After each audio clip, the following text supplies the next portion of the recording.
Hello, my beautiful friend. This is Rachel Archelaus, and today on Why Do We Limit Love, we're going to talk about boundaries. I had this amazing conversation today with a viewer, and she was talking to me about how she feels this really strong love connection to someone that she knows, and she feels like she is in love with both her boyfriend and this person.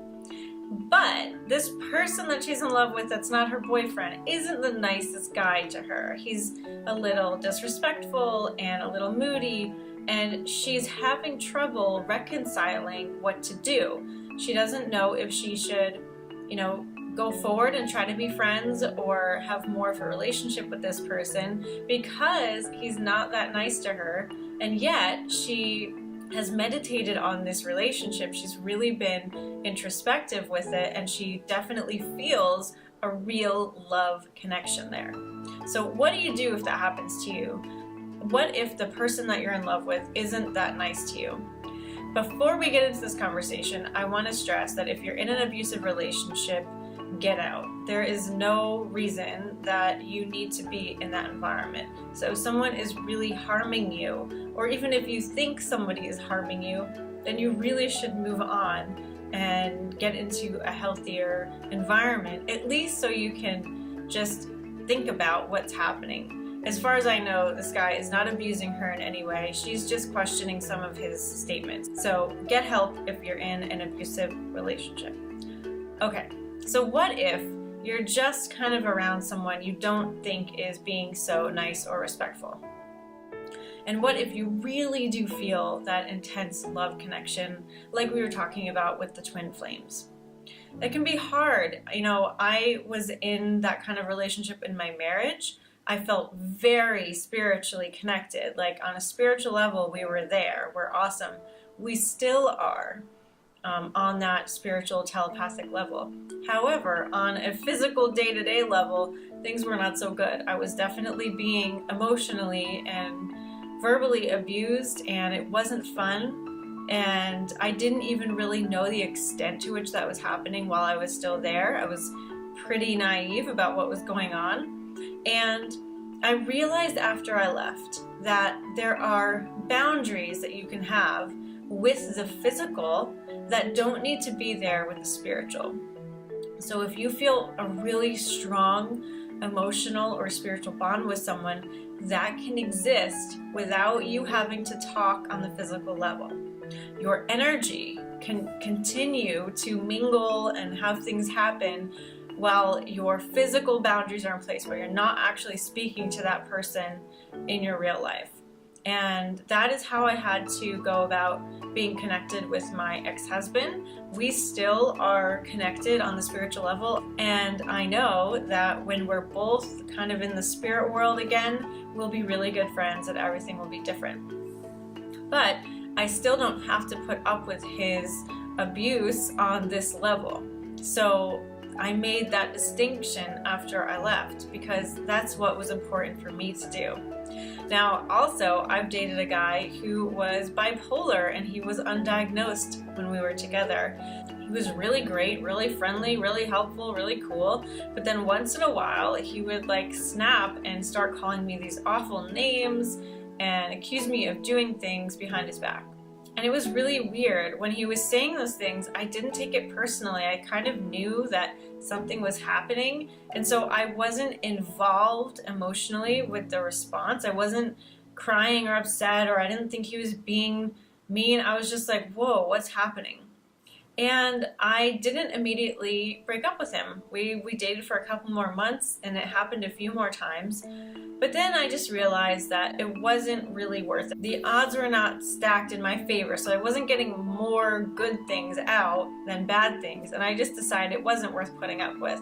So in the future, he was diagnosed and he was put on medication, and I think he's feeling better, but it just wasn't worth it to me. Even though I wasn't taking it personally, it was important for me to put those boundaries up. So I understand it if you're in this position and you are not taking it personally and you're not seeing it as a personal attack when this other person is being like that. But what it can signal is that you're just not socially compatible. So if the other person is saying things that don't resonate with you, or is mean, or is negative, and you don't like to be negative, it could mean that you just don't have, personalities that are going to mesh very well on this plane. And so over time, that could change. The person could be put on medication or diagnosed with something, or figure things out for themselves and change their personality a little bit. That really does happen. So sometimes you just have to be patient, and sometimes you have to just decide, like, this isn't going to work out. We're not really compatible enough for me to spend time with you, and move on. But the biggest thing that you can do is check in with yourself and your intuition and just ask, is it worth it to stick around this person? Is it in my best interest to maintain a physical link to this person? Or would I be better off putting this person to the side and maybe checking in a little bit later? Just because you have a love feeling for someone doesn't mean you have to be linked in this physical realm.